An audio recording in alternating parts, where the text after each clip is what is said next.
Ustaz tolong jelaskan makna dari khusyuk. Bagaimana khusyuk itu bagaimana? Ada orang katanya kalau sudah khusyuk dia tidak lagi di dunia ini. Allahu Akbar, rasanya dunia ini hilang Pak Ustaz, dan aku pindah ke alam yang lain. Alam gaib lah. Sekarang kita lihat sahabat Nabi waktu sholat, apakah dia pindah ke alam lain atau tempat di tetap yang sama? Ketika itu Nabi sakit, imamnya Abu Bakar imam, sahabat di belakang. Allahu Akbar. Ketika mereka sedang sholat, Nabi datang dari samping, maka sahabat yang di belakang memukul tangan, mukul. Dia mau ngasih tahu ke Abu Bakar Nabi datang, kan nggak boleh ngomong Abu Bakar tuh ada Nabi datang tuh. Dia pukul. Apa pelajaran dari sini? Kira-kira sahabat yang sholat itu sadar atau nggak sadar? Sadar. Dia sadar bahwa Nabi datang, bukan kehilangan kesadaran. Jadi kalau ada orang mengatakan saya waktu sholat hilang kesadaran, saya nggak sadar keliling yang terjadi apa, berarti ente dicuri jin, kidnap. Ente tetap sadar. Nabi, sahabat bukan tidak sadar. Pelajaran yang kedua, ketika sedang sholat apa kata Nabi? Uqtulul aswadaini fis sholah, bunuhlah dua yang hitam ketika sedang sholat. Allahu Akbar. Tiba-tiba ada dua yang hitam. Dua yang hitam itu ular dan kalajengking. Kira-kira orang yang disuruh Nabi membunuh ular dan kalajengking saat dia sholat itu sadar atau nggak sadar? Sadar, ada ular di depan. Kalau nggak sadar pejam, tiba-tiba buka anaconda. Tiga, ketika sedang sholat tidak ada orang boleh lewat di depan. Kalau ada orang yang lewat depan, kadang ginikan tangan. Lebih baik tegak 40 tahun menunggu selesai sholat daripada dia lewat. Maka kalau ada yang lewat, ginikan tangan. Kira-kira orang yang sholat, ada orang lalu di depannya, dia sadar atau nggak sadar ada orang lalu? Sadar, maka dia ulurkan. Kalau dia ngaji, dia paham, ini berhenti. Tapi kalau ini yang nggak ngerti, begitu kita ulurkan, sehat Ustaz. Siapa yang ngajak salaman? Orang lurus kok. Kesimpulannya, bahwa orang yang sedang sholat itu sadar. Hanya saja dia pikirannya tidak kemana-mana. Bagaimana cara khusyuk itu Pak Ustadz? 5 langkah kata Syekh Ali Tontowi. Yang pertama, dari mulai mendengar azan jangan ngomong. Allahu Akbar, Allahu Akbar, Allahu Akbar, Allahu Akbar, hayya 'alas salah, la haula wala quwata. Jangan ngomong. Makanya nanti kalau ada kawan di sebelah ngomong, bro gimana kabarnya? Allahu Akbar, Allahu Akbar.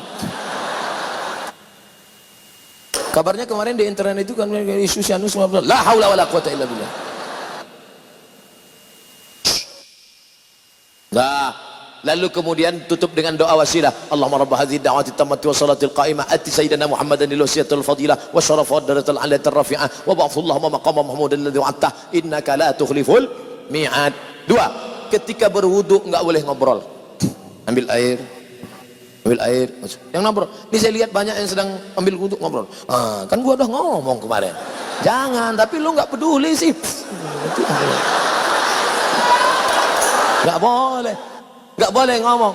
Makanya hadis riwayat Ibnu Majah, ketika air kau masukkan ke mulut, saat itu keluar dosa-dosa mulut. Ketika air menyiram muka, keluar dosa dari kelopak mata. Ketika air menyiram tangan, keluar dosa dari celah jari jemari. Ketika air menyusap kepala, keluar dosa sampai lubang telinga. Ketika air menyiram kaki, keluar dosa dari celah-celah jari jemari kaki. Maka kau khusyuk, lalu kemudian kau tutup dengan doa, Allahumma ja'alni minat tawabin wa ja'alni minal mutatahhirin wa ja'alni min ibadikas. Yang ketiga, dari tempat wudu ke tempat sholat nggak boleh tasbik. Tasbik itu menjalin jari jemari, keretak. Nggak boleh tasbik, retak. Tangan dia udah nggak bunyi, tangan kawan dibunyi kayaknya. Nggak boleh. Jangan tasbik, yang boleh tasbih. Subhanallah, subhanallah, subhanallah. Azan belum berkumandang atau sudah azan iqamat belum? Subhanallah, subhanallah, subhanallah. Gimana kabarnya? Jadi kita besok pergi seminar acara undang. Subhanallah, subhanallah. Nah, lalu kemudian yang keempat, pahami bacaan.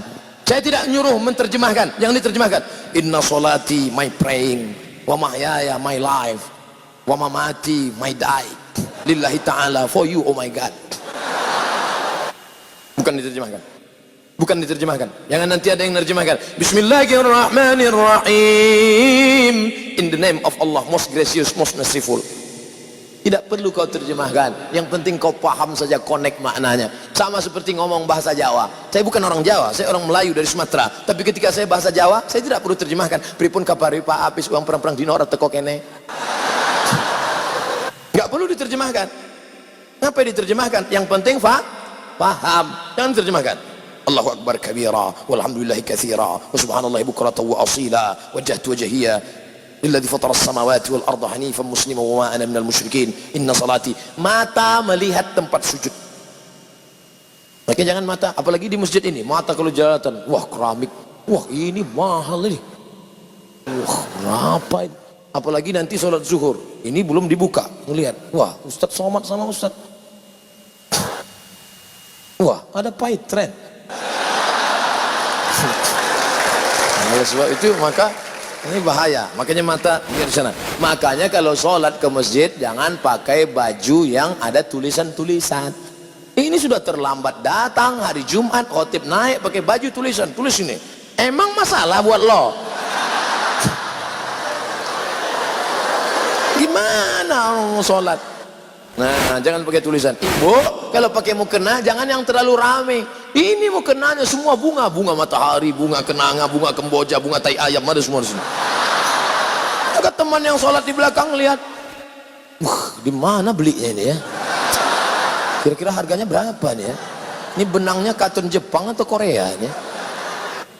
Nah, lalu kemudian di mana sebenarnya letak kata itu, di mana? Innal kalama la fil fuadi wa innama ju'ilal lisanu 'alal fuadi dalila. Letak kata-kata itu di dalam hati, tak berbunyi, tak bersuara, tak berhuruf, tak bertinta, tapi kemudian diciptakan lidah untuk mewakili. Konekkan antara lidahmu dengan hatimu. Allah. Makanya dalam mazhab Syafi'i, mulut menyebut Allah, hati mengisi qasad ta'arad ta'yin. Salatnya salat apa? Salat zuhur. Berapa rakaat? 4 rakaat. Jadi imam apa jadi makmum? Jadi makmum. Ada apa qada? Ada. Allahu Akbar. Mulutnya menyebut Allahu Akbar, tapi hatinya menyatakan ini salat zuhur 4 rakaat, jadi makmum adaan lillahi ta'ala. Allahu Akbar. Mulut menyebut bismillah, hati juga konek. Bismillahirrahmanirrahim. Alhamdulillahirabbil alamin. Ar-Rahmanir-Rahim. Makanya Nabi kalau sholat itu mulutnya bergerak. Ya Khabbab, Khabbab. Nabi kalau sholat mulutnya bergerak atau diam saja? Kata Khabbab, Nabi waktu sholat mulutnya bergerak. Dari mana kamu tahu Nabi mulutnya bergerak? Bittirabi lihyati. Saya lihat jenggotnya bergerak, bergoyang. Ini sekarang ada orang yang sholat mulutnya diam aja.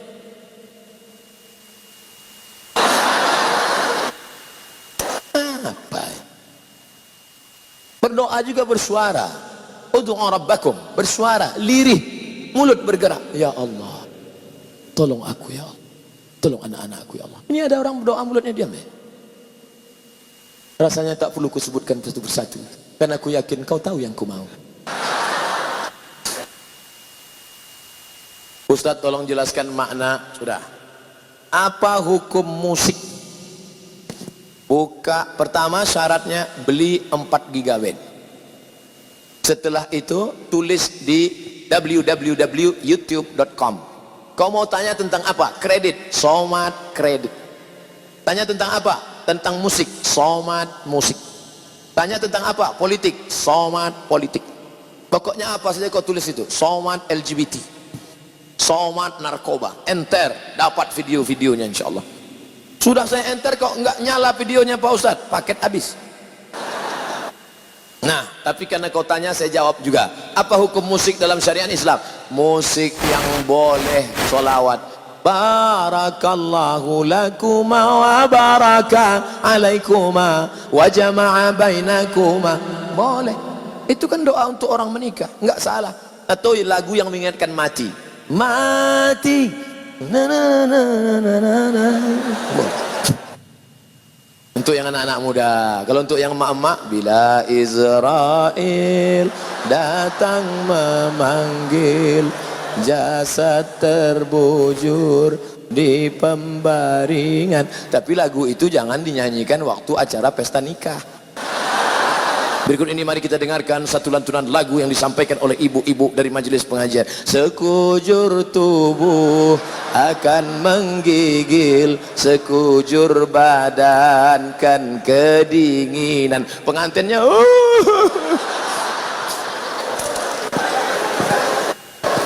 Nah, lagunya mengingatkan pada Nabi. Apa salahnya? Ya asyiqal Mustafa abshir binailil muna. Ya asyiqal Mustafa, wahai engkau yang merindukan Mustafa Nabi Muhammad SAW, abshir binailil muna, engkau mendapatkan kabar gembira karena segala yang kau inginkan akan dikabulkan Allah Subhanahu wa taala.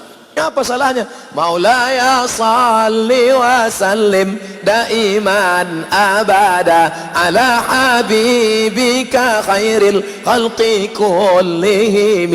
Ibu-ibu yang sedang hamil sambil baca selawat. Maulaya salli wa sallim daiman abada. Anaknya tenang, suaminya tenang. Ini enggak, sambil masak. Atau suami di belakang. Lahir anak, siapa namanya? Amitabh Bachchan.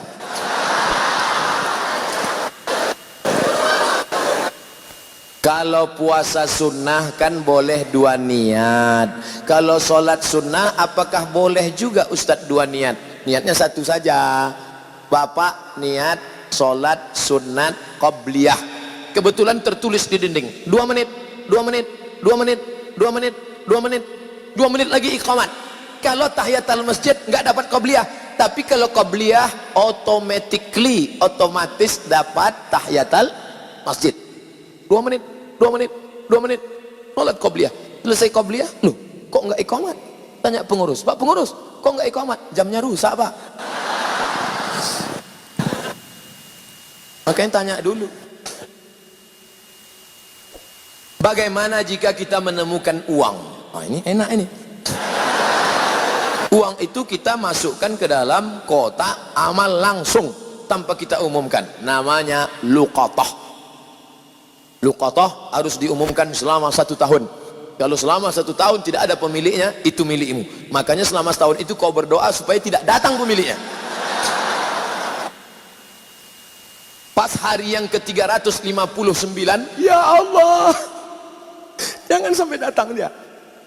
Pagi 360 dia pun datang. Kiamat sudah terjadi, saudaraku.